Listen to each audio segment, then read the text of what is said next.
وما الحياة الدنيا إلا لعب ولهو وما الحياة الدنيا إلا لعب ولهو وللدار الآخرة خير للذين يتقون وللدار الآخرة خير للذين يتقون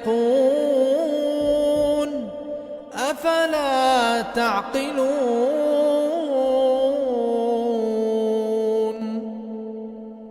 La vie d'ici-bas n'est que jeu et amusement. La vie d'ici-bas n'est que jeu et amusement. Et la demeure de l'au-delà, la vie après la mort, sera bien meilleure pour ceux qui sont pieux, pour ceux qui craignent Allah. Eh bien, ne comprenez-vous pas? Bismillahirrahmanirrahim. Alhamdulillahi Rabbil Alameen. والصلاة والسلام على نبينا محمد وعلى آله وأصحابه أجمعين أما بعد. أهل الدنيا مساكين خرجوا منها ولم يذوقوا أحلى ما فيها. أحلى ما فيها ذكر الله عز وجل والأنس به، تلذذ بطاعته، هذا هو أحلى ما في الدنيا. Les gens les plus attachés à cette vie d'ici-bas, ceux qui s'efforcent le plus de goûter et de savourer tous les plaisirs et tous les délices éphémères de cette vie présente, qu'ils soient licites ou illicites, ceux qui consacrent tous leurs efforts ou la majorité de leurs efforts pour atteindre ce but qui est de profiter de la vie, comme ils disent, ceux-là sont des misérables en vérité. Ceux-là sont des misérables en vérité, des perdants absolus.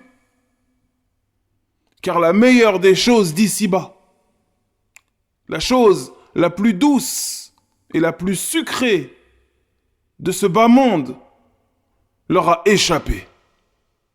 Ils sont passés à côté.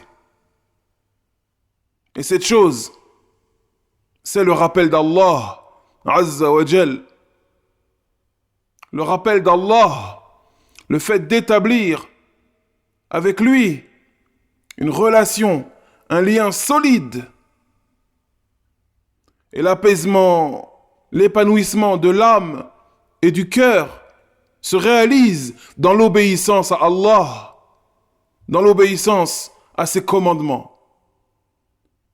Et c'est assurément la chose la plus douce, la plus sucrée, la meilleure des choses de cette vie d'ici-bas. ما هو أحلى ما في الدنيا القصور والخدم والأموال والأرصدة والحدائق لا، ما هو هذا أحلى ما في الدنيا. ربما أن الإنسان يملك الملايين والقصور المشيدة وعنده الأطعمة اللذيذة، ولكنه في هم وغم، يعيش قلقا والعياذ بالله في سجن من همومه وأحزانه. La meilleure des choses n'est pas de posséder des maisons grandes comme des châteaux avec des employés à ton service. La meilleure des choses n'est pas de posséder des millions d'euros sur ton compte bancaire, des terrains agricoles, des entreprises, des actions en bourse, etc., etc. Non, ce n'est pas la meilleure des choses. Ce n'est pas la meilleure des choses de ce bas monde. Il y a des personnes qui possèdent tout, des millions en banque, des maisons immenses construites sur plusieurs étages.